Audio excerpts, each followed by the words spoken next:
আন এটা breaking news এই মুহূৰ্তত সেই ব্ৰেকিং নিউজ হৈছে বিজেপি চৰকাৰৰ অন্য এক অসম বিৰোধী চক্ৰান্ত উচ্চ শিক্ষা সঞ্চালকালয়ৰ অধীনস্থ চাকৰিত প্ৰযোজ্য নহয় পিআৰচি সুমিত্ৰা দেৱৰ স্বাক্ষৰিত এক নিৰ্দেশত এই কথা উল্লেখ কৰা হৈছে উচ্চ শিক্ষা সঞ্চালকালয়ৰ উপ সঞ্চালক সুমিত্ৰা দেৱ মহাবিদ্যালয় বিশ্ববিদ্যালয়ৰ চাকৰিত আবেদন নালাগে পিআৰচি এছিষ্টেণ্ট প্ৰফেচাৰ লাইব্ৰেৰিয়ানৰ বাবে নালাগে পিআৰচি গ্ৰেড 3 গ্ৰেড 4ৰ চাকৰিৰ বাবে নালাগে পিআৰচি বহিৰাজ্যৰ প্ৰাৰ্থীয়ে চাকৰিত লাভ কৰাৰ আন এক সুযোগ প্ৰশস্ত হ'ল এই বিশেষ নিৰ্দেশনাৰ জৰিয়তে আৰু এই মুহূৰ্তত আমালৈ যিটো খবৰ আহিছে সেই খবৰৰ আধাৰত আমি প্ৰাজ্ঞ দৰ্শকসকলক জনাব বিচাৰিছোঁ যে উচ্চ শিক্ষা সঞ্চালকালয়ৰ অধীনস্থ চাকৰিত প্ৰযোজ্য নহ'ব এতিয়াৰ পৰা পিআৰচি সুমিত্ৰা দেৱৰ স্বাক্ষৰিত এক নিৰ্দেশত এই কথা উল্লেখ কৰা হৈছে উচ্চ শিক্ষা সঞ্চালকালয়ৰ উপ সঞ্চালক সুমিত্ৰা দেৱ আৰু সবিশেষ এই সম্পৰ্কত জনাব এই স্পৰ্শকাতৰ বিষয় সন্দৰ্ভত নিজস্ব দৃষ্টিভংগীৰ ফালৰ পৰা আলোকপাত কৰিব আমাৰ মুখ্য সম্পাদক প্ৰশান্ত ৰাজগুৰুৱে প্ৰশান্ত ৰাজগুৰুৱে কি ক'ব খুজিছে চৰকাৰৰ এই সিদ্ধান্ত সম্পৰ্কত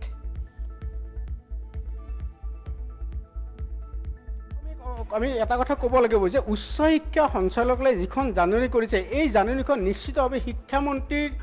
তেওঁলোক অনুমতি নোহোৱাকৈ এনেকুৱা ধৰণৰ জাননী এখন তেওঁ জাৰি কৰিব নোৱাৰে দ্বিতীয়তে শিক্ষামন্ত্ৰীয়ে এই জাননীৰ অনুমোদন দিয়াৰ আগত নিশ্চিতভাৱে তেওঁ মুখ্যমন্ত্ৰীৰ পৰা তেওঁ সেই সংকেত পাব লাগিব অৰ্থাৎ গোটেই চৰকাৰখন জড়িত আছে যিখন চৰকাৰে জাতি মাটিৰ কথা কয় সেই চৰকাৰখনে কিন্তু আজি থলুৱা নিবনুৱা যুৱক যুৱতীৰ প্ৰতি যি ভাবুকি আনিছে ইয়াৰ কিন্তু নিশ্চিতভাৱে দুৰ্ভাগ্যৰ কথা হয়তো অনাগত সময়ত ইয়াই কিন্তু অসমত ডাঙৰ এটা প্ৰভাৱ পেলাব পাৰে বা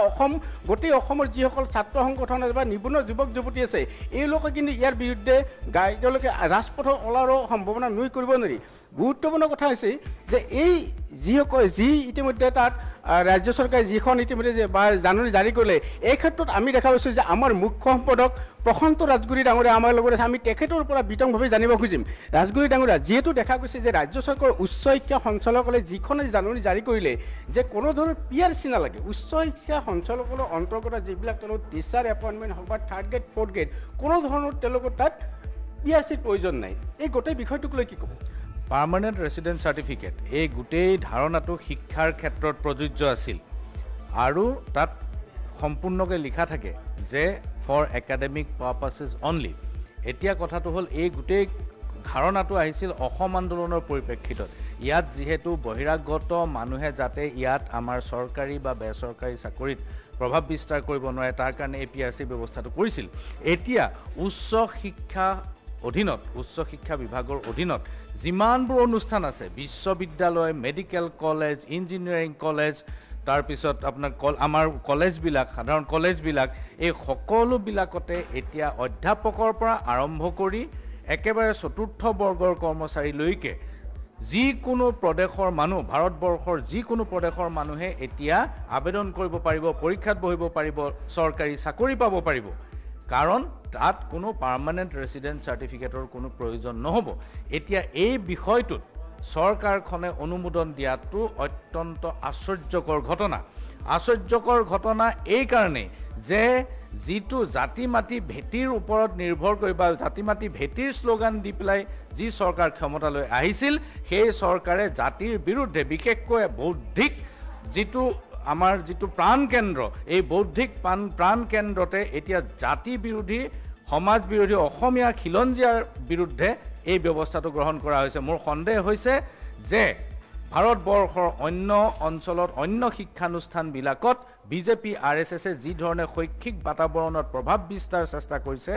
সেই একেধৰণে ইয়াতো কৰিবলৈ চেষ্টা কৰিব আমাৰ দৰ্শকসকলে বহুতেই ইতিমধ্যে জানে যে দিল্লী বিশ্ববিদ্যালয়ত 17-18 বছৰ ধৰি অস্থায়ীভাৱে কৰ্মৰত যিসকল কৃতি শিক্ষক আছিল তেনেকুৱা 250 কৃতি শিক্ষকক আজি এবছৰৰ পূৰ্বে চাকৰিৰ পৰা বিদায় দিয়া হৈছে আৰু তেওঁলোকৰ বিপৰীতে যিবোৰ লোকক ইয়াত মকৰল কৰা হ'ল এই মকৰল কৰা লোকসকলৰ সৰহভাগৰে আৰএছএছ বেকগ্ৰাউণ্ড আছে নতুবা আৰএছএছৰ চুপাৰিশ মতে আহিছে আমাৰ বিশ্ববিদ্যালয়ৰ ভাইচ চেঞ্চেলাৰ পাতিবৰ কাৰণেও আৰএছএছৰ চুপাৰিশৰ ভিত্তিত ডিব্ৰুগড় বিশ্ববিদ্যালয়ত উপাচাৰ্য নিযুক্তি দিয়া হৈছিল 10 মাহৰ ভিতৰত বিয়াগুম কেলেংকাৰী কৰি খেদা খাব লগা হৈছে গতিকে এই ধৰণৰ ঘটনা এই যে পিআৰচি বিহীনভাৱে আবেদন কৰিব পাৰিব ইয়াত এনেকুৱা এটা চক্ৰান্ত আছে যে শিক্ষানুষ্ঠানসমূহত এই আৰএছএছ বিজেপিৰ মানুহ ইয়াত প্ৰভাৱ বিস্তাৰ কৰিব তেওঁলোকে ইয়াত মকৰল পাব আৰু আমাৰ শৈক্ষিক বাতাবৰণত তেওঁলোকৰ প্ৰভাৱ চিৰদিনৰ বাবে থাকি যাব যিটো দিল্লী বিশ্ববিদ্যালয়ত হৈছে আজি নেশ্যনেল টেষ্টিং এজেঞ্চিত বা CUET পৰীক্ষাত এনেকুৱা ঘটনা ওলাইছে যে য'ত বিজেপিৰ মানুহ প্ৰত্যক্ষভাৱে জড়িত আছে গ্ৰেপ্তাৰ হৈছে উত্তৰ প্ৰদেশত MLA আৰু ABVP আৰু বিজেপিৰ মানুহ প্ৰত্যক্ষভাৱে জড়িত হোৱাৰ প্ৰমাণ পোৱা গৈছে দিল্লী বিশ্ববিদ্যালয়ত দিল্লী ইউনিভাৰ্চিটি ষ্টুডেণ্টছ ইউনিয়নৰ যিজন প্ৰেচিডেণ্ট তেওঁ নিৰ্বাচন হোৱাৰ পিছত খবৰ ওলাইছে যে তেওঁৰ চাৰ্টিফিকেট ফেক ইয়াৰ পূৰ্বে দিল্লী ইউনিভাৰ্চিটিত একেটা ঘটনা ঘটিছে নিৰ্বাচনৰ পূৰ্বেই তেওঁৰ চাৰ্টিফিকেট ফেক বুলি ওলাইছে গতিকে এনে ধৰণৰ ঘটনাই শৈক্ষিক বাতাবৰণ নষ্ট কৰিব বুলি আমি আশংকা প্ৰকাশ কৰোঁ আৰু আমি আশা কৰিছোঁ যে চৰকাৰৰ উচ্চ মহলে বিশেষকৈ মুখ্যমন্ত্ৰী আৰু শিক্ষামন্ত্ৰীয়ে এই ক্ষেত্ৰত কি ধৰণে ব্যৱস্থা লয় গোটেই জাতি গোটেই অসমীয়া মানুহ খিলঞ্জীয়া মানুহ ৰৈ আছে যে এনেকুৱা ঘটনাত তেওঁলোকে কি ব্যৱস্থা গ্ৰহণ কৰে এইটো চাবলৈ কিন্তু মুখ্যমন্ত্ৰী বা শিক্ষামন্ত্ৰী তেওঁলোকৰ কোনো ধৰণৰ তেওঁলোকৰ অজ্ঞাতে এই সিদ্ধান্ত হোৱাৰ সম্ভাৱনা আছে নেকি মই তেনেকুৱা সম্ভাৱনা নাই বুলি ভাবোঁ মুখ্যমন্ত্ৰী বা শিক্ষামন্ত্ৰীয়ে নিশ্চয় জানে কেবিনেটে হয়তো নাজানিব পাৰে বা কেবিনেটে হয়তো আমাক নক'ব পাৰে চৰকাৰৰ নিশ্চয় অনুমোদন আছে চৰকাৰে কেতিয়াবা নিজে অনুমোদন দিয়া বহুত দেখিছোঁ শিক্ষামন্ত্ৰীয়ে কৰা ঘোষণা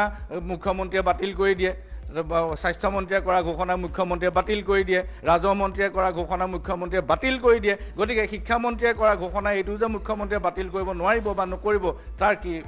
নিশ্চয়তা থাকিব পাৰে হয় সেয়া আছিল আমাৰ মুখ্য সম্পাদক প্ৰশান্ত ৰাজগুৰু আৰু প্ৰশান্ত ৰাজগুৰুৱে এই সম্পৰ্কত নিজস্ব দৃষ্টিভংগীৰ ফালৰ পৰা কিছু বক্তব্য আগবঢ়ালে